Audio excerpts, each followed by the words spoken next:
Hello, everybody. I'm playing Barkley. Shut up and jam. Gaiden.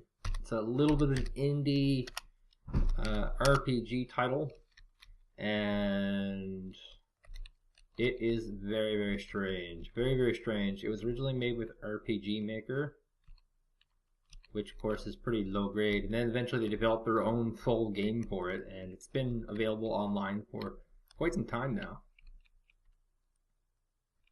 And yeah, I think they're actually coming out with like a sequel to this game, which is the crazy part.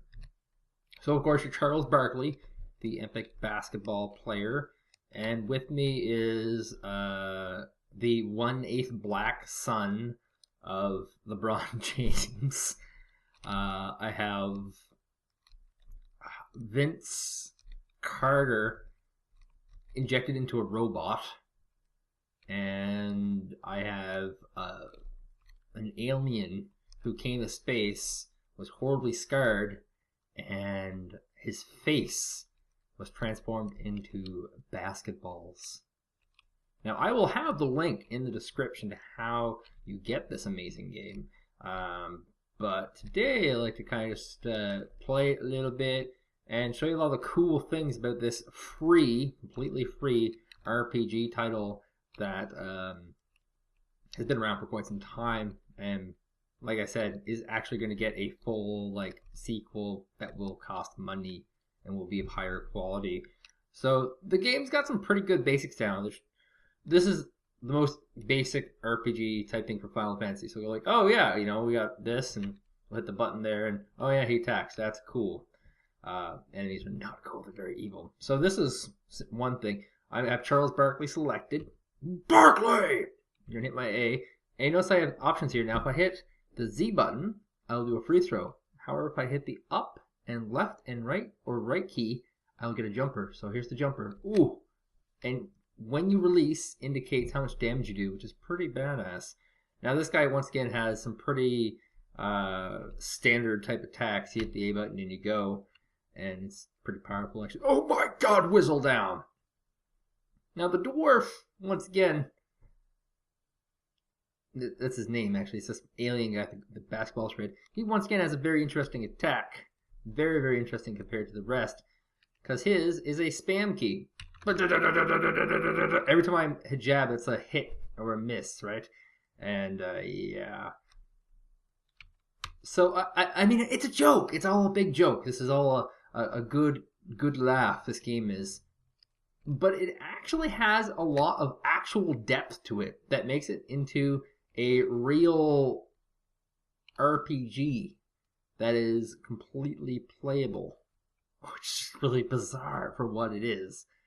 You would, what are they called? Zoid Bade.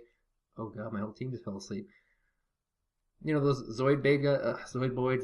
I can't remember the name of that studio. They make only cheap Final Fantasy type games. That's all they ever make. They're just these really, really cheap looking games, and they're all kind of like tongue-in-cheek humored type thing. Like they made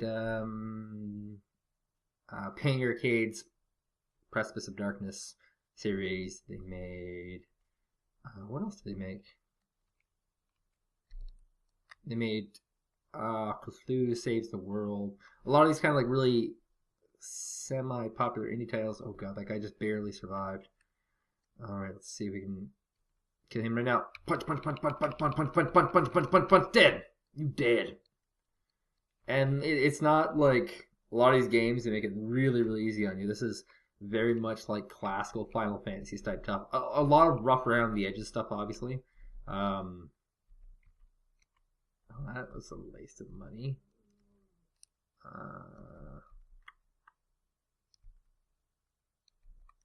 Wow, I could really use some items. Okay, I guess I'm running back to get some items. There we go. So yeah, this game informs you, like at the very beginning, that this is a 100% game that is canon. And what that means is really weird. So, and this is all kind of an age group specific thing. So in the 90s, basketball was really, really popular. And basketball celebrities were very, very popular. Like Michael Jordan was like the king. the absolute king. And Shaquille O'Neal was really cool, and Charles Barkley's kind of cool, but not as cool. Vince Carter was really like especially cool in Toronto, which is where he first played. There's a lot of these really bizarre, really weird stuff that was going on with the whole basketball scene.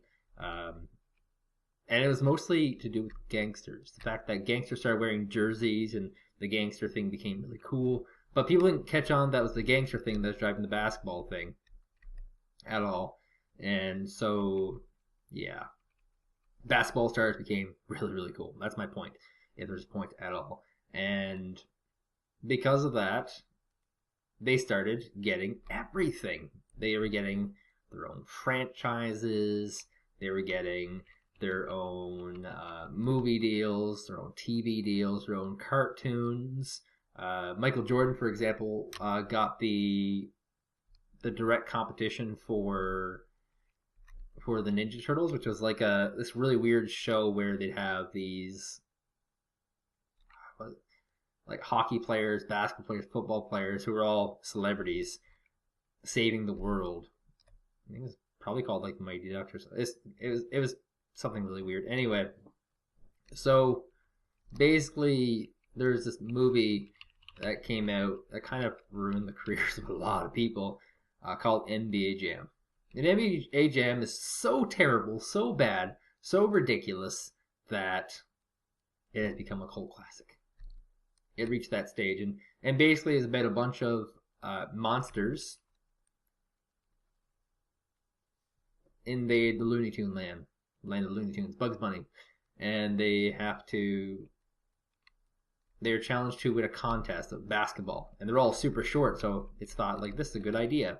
And then they steal the mighty powers of Charles Barkley and Sean Bradley and all these people, and they become these mega super basketball players. So that's one part of the canon.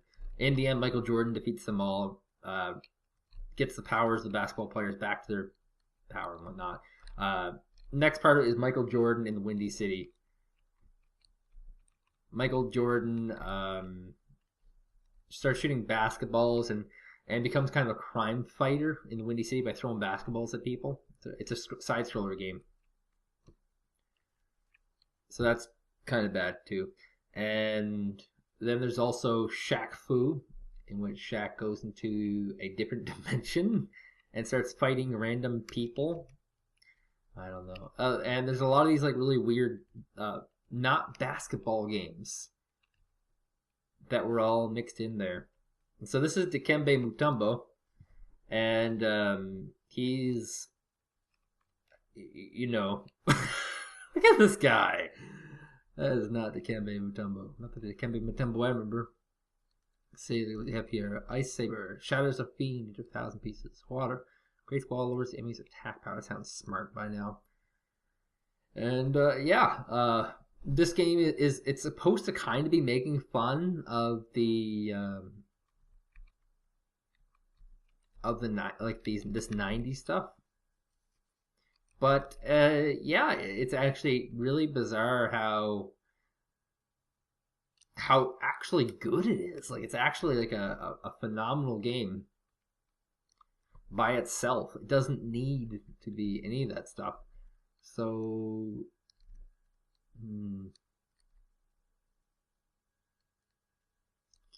use that on myself. There we go. And yeah, it is canon in all those ways, though. It includes all the elements from all those video games. It keeps close to the actual relations that actual basketball players had with each other in the NBA, which is once again another really, really weird thing about this game.